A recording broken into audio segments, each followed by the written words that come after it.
Okay, I'm here today to show you the differences between some of the weapons that I have here. I got all my weapons laid out on the table. We're going to start off first with this weapon, which everybody seems to call a Japanese sword. Yes, it is Japanese, but it is called a katana, and it is used somewhat like this.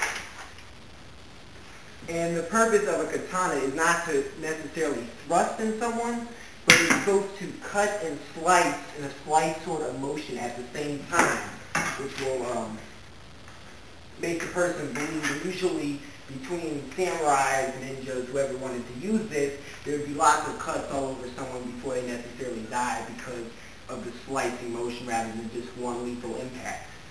And of course, the different katanas come in all sorts of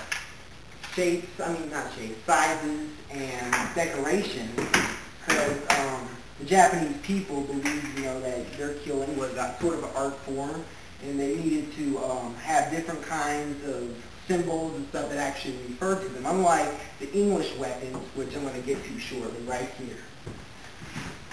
Now this is actually a Viking sword, but it's not too different from the English longsword.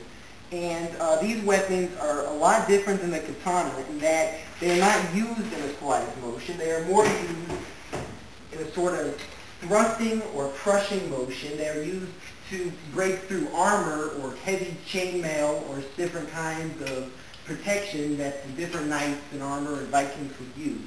Now this one is actually the Odin sword, which has the little spike-like things on it, and that's just a Viking design and stuff. And you can see that the European swords are very similar to each other in that the Irish, especially during the Irish resistance, the first time that the British came in, they used a weapon, a Celtic weapon, which is very similar to the longsword. It's actually smaller, which allows you to cut and slice quicker, and it is more of a quick weapon that is not heavy. This one right here weighs about 15 pounds. The weapon I just pulled out was like 2, which is a very astonishing difference. Now we're going to take it to more of the Asian style fighting. This is a Tai Chi sword. Now with Tai Chi, very clumsy if you notice, this sword is again used for lethal impact, just a quick little motion like this. It also can be used in a slice motion because the people that use these are martial artists. They jump around and move a lot, so they need a quick and easy weapon which doesn't take much to it. Now this back part is not just for decoration, it is to confuse your enemy. When you are in the middle of a fight, you want to distract your partner so they think that the sword is somewhat over here, so when you go like this, you can't really tell where the blade is.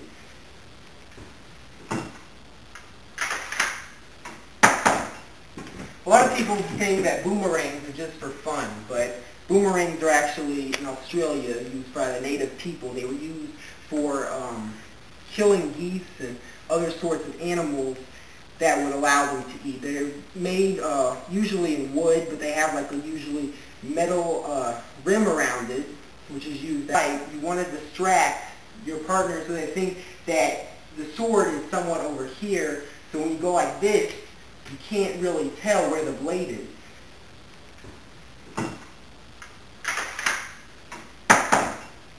A lot of people think that boomerangs are just for fun, but boomerangs are actually, in Australia, used by the native people. They were used for killing geese and other sorts of animals that would allow them to eat. They're made usually in wood, but they have like a usually metal rim around it, which is used to actually kill. When you think about it, going fast in the air and all, it could definitely knock out or even kill a bird, and that's what they were good for. Now the difference between a lot of these historical swords and fantasy swords, I hope you would notice, is that the fantasy swords are usually rigged and don't look like they would be used for anything. This is called the Screaming Demon Dagger. As well as this doesn't look like anything. I guess you go like this with it, I don't know. It's a stupid weapon. It is not used in history. Yes, it could kill somebody, but it doesn't have any art form behind it.